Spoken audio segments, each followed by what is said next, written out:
अध्यक्ष महोदय, बहुत सी बातें हुई हैं। अगर उत्तर प्रदेश की बात न हो,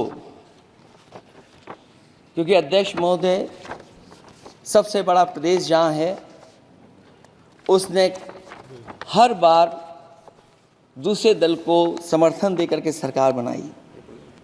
मैं उन्हीं लोगों से कहना चाहता हूँ कि लोग क्यूटो की फोटो लेकर बनारस की गलियों से लेकर के गंगा जी तक ढूंढ रहे हैं।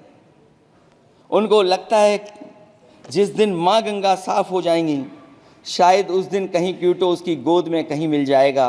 बनारसी लोग चाहते हैं कि कोई गंगा जी के भी तल में उतरकर उसका दर्द भी जाने। उत्तर प्रदेश की जनता का बस यही आग्रह है कि जिस गंगा जल को हाथ में लेकर सच कहने की कसम खाई जाती है, कम से कम उस गंगा जल से तो झूठ ना बोला जाए।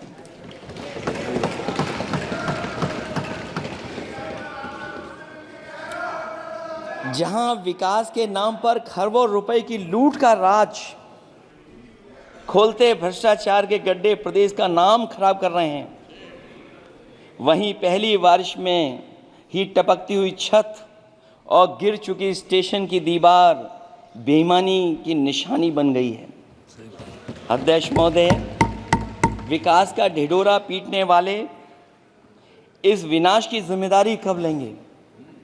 और रही सच्चे विकास की बात, तो हमने जो सड़क बनाई उस पर हवाई जहाज उतरे थे और उत्तर प्रदेश की मुख्य नगरी में सड़कों पर नाव उतरी हैं, और अभी बारिश और हो जाएगी तो नाव से भी चलना पड़ेगा। यही स्मार्ट सिटी के जुमले का भी हाल है। न तो जाम से छुटकारा मिला, न बुनियादी सुविधाओं से कोई निजात मिली, न कोई बुनियादी सुविधाएं मिल पाई हैं। मुझे याद है अध्यक्ष महोदय, देश के प्रधान सांसद जी ने अनाथ पशुओं के बारे में बहुत कुछ कहा था।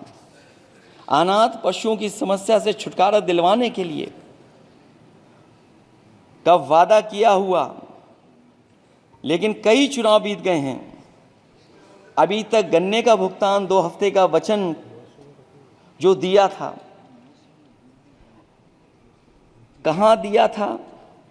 अब तो वचन देने वाले को भी याद नहीं है। हर बात को जुमला बना देने वाले लोगों के ऊपर से जनता का भरोसा उठ गया है। इसीलिए बहुमत की सरकार नहीं है, ये सहयोग से चलने वाली सरकार है। डबल इंजन के नाम पर उत्तर प्रदेश को टकराहट के सिवा कुछ हासिल नहीं हुआ है। उत्तर प्रदेश में प्रभुत्व की लड़ाई 2 लोगों को आपस में लड़ा रही है, लेकिन उसकी मार जनता को सता रही है। पिछले 10 सालों की उपलब्धि बस इतनी रही कि एक शिक्षा परीक्षा माफिया का जन्म हुआ। अध्यक्ष महोदय, जिस समय चुनाव में थे और उत्तर प्रदेश में वो हालात देखे हैं कि नौजवान जब भी तैयारी कर करके जाता था और परीक्षा दे करके लौटता था तो उसको पता लगता था कि पेपर लीक हो गया। और उत्तर प्रदेश में केवल एक पेपर लीक नहीं हुआ है, जितनी भी परीक्षाएं हुई हैं सब पेपर लीक हुए हैं। केवल उत्तर प्रदेश ही नहीं, मैं माननीय सांसद की तरफ से सुन रहा था, कई ऐसे प्रदेश हैं जहां पर परीक्षाएं देने तो बच्चे गए, लेकिन वहां भी पेपर लीक हो गया। और अभी जब 4 जून को रिजल्ट आया, उसके बाद जो बात उठी है, देश की सबसे प्रेस्टिजियस परीक्षा, उसका भी पेपर लीक हो गया। और आखिरकार ये पेपर लीक हो क्यों रहा है?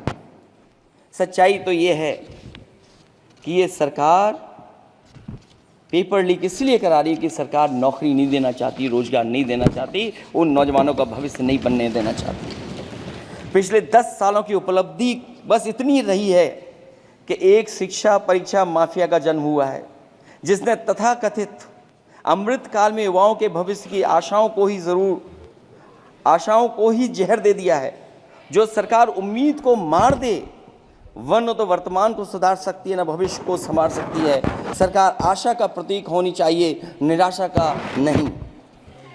जनता चाहती कि हर समस्या के लिए बीते कल की को जिम्मेदार ठहराने के बहाने को सरकार छोड़े और आने वाले कल की बात करे।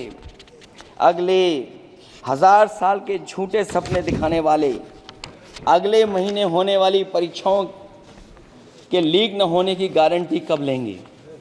जनता अब न तो किसी बहकावे में आएगी और न किसी के बहलावे फुसलावे में आएगी।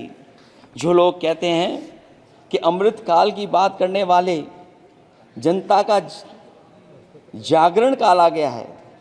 आज इस सदन में नए राजनीतिक जागरण के अनेक प्रतिनिधि बैठे हैं। अब जब बात होगी तो सच्ची बात होगी और जनता को पूरी सच्चाई के साथ हम लोग अपनी जिम्मेदारी के साथ बात रखेंगे।